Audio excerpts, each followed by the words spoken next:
Hello everyone, it's Lazarus here, and you know what time it is. It's time to review episode 2 of the brand new Peacemaker series. This episode is titled A Man is Only as Good as His Bird, and it's directed by Greg Matola, who also directed episode 3, coming out in just a few days. You might know him from films like Adventureland and Superbad, and right off the bat, I've got to say the comedy in this episode absolutely killed it. We kick things off with Economos showing Rick Flag around the Argus office. After some quick pleasantries, which makes sense because they work together in Creature Commandos, Flag demands to see the full report on Rick Flag Jr.'s death. Since he's now the acting director of Argus after Waller left, he's able to access the classified documents. You can really see the weight of emotion in his eyes as he reads them. He leaves the office telling Bordeaux to keep Chris under surveillance and drops the line, F the Peacemaker. That sets the tone and also lays the groundwork for his revenge arc. Next we see Chris scrambling to hide the body of his variant. After quickly cleaning up, he calls Vigilante for backup. At the same time, Adebayo is shown dealing with problems in her relationship, while Harcourt faces a tense encounter with the public at a drugstore as she continues to recover.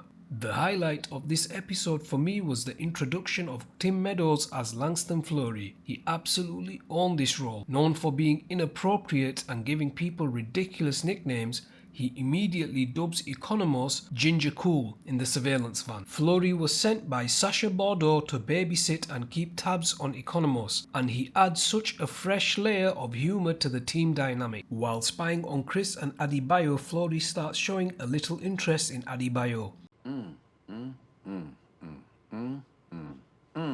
He also reveals he has bird blindness, a condition where he can't tell one bird from another. Every bird looks the same to him. Honestly, this had me in stitches. Gunn even mentioned this was the hardest role to cast, but they nailed it. Meadows also did a lot of improvisation in his scenes, which made them even better. You respect as a friend, Economos?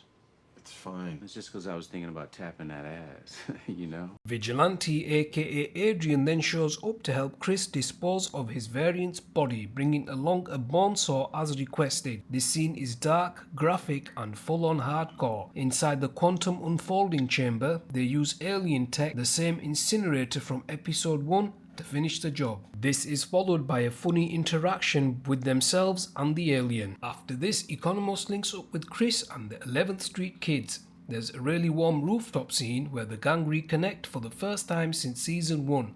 Fun fact, Gunn said this was actually the very first scene filmed for the season. As this is going on, Fleury shows up with a new squad of Argus agents at Chris's house. In the surveillance van, we get another classic James Gunn banter moment. Fleury and the agents prepare to storm inside, and as always, he gives everyone silly nicknames before entering. Once inside, they stumble across the quantum unfolding chamber, and that's when Eagly absolutely steals the show. He takes on all the Argus agents in a ridiculous fight, wins, and then does a slow walk back into the house like a total boss. Later at the party, Chris has a misunderstanding with Harcourt. I really liked how the show is slowly building up their relationship. You can feel there's something deeper growing between them. Feeling low after the awkward moment Chris has with her, Chris checks his variant's phone, which he took after disposing of the body, and tries messaging Harcourt too. When the texts don't go through, he makes the reckless decision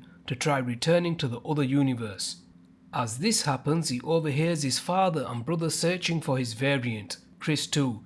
Just then Harcourt too replies with a simple hey and a broken heart emoji, reminding us how trapped Chris feels in his own universe, and that's where the episode ends. Overall, I thought this was a really funny and well-paced episode. The jokes landed hard, Fleury was a fantastic new addition to the cast, and it was great seeing the whole gang back together again. The mix of comedy, gore and character drama felt classic James Gunn. I also really enjoyed the way the show is building up Chris and Harcourt's relationship. It feels natural and laid, and I can't wait to see where it goes. On top of that, the revenge storyline with Rick Flag has me hooked. You can tell this is going to build into something massive between him and Chris later in the season, and I honestly can't wait to see how it plays out. It was also great to see Vigilante back in full force alongside Chris in this episode. He's such an underrated character, and Freddie Stromer is perfectly cast in this role. His big smile while chopping up the body was weirdly hilarious. He was just so happy to be there hanging out with his friend. And by the way, I did not know he was an English actor. His American accent is that good. The end credit scene is another great touch, building on the Pokemon joke from earlier in the episode and keeping the laughs going right until the end. And finally, I've got to mention the music throughout the episode. It really elevated certain moments, whether it was adding punch to the comedy or tension to the darker scenes. Gunn has always had a great ear for soundtracks, and this episode was no exception. I can't wait for the next episode dropping later this week, and I'll be here to review it. But what did you all think of episode 2?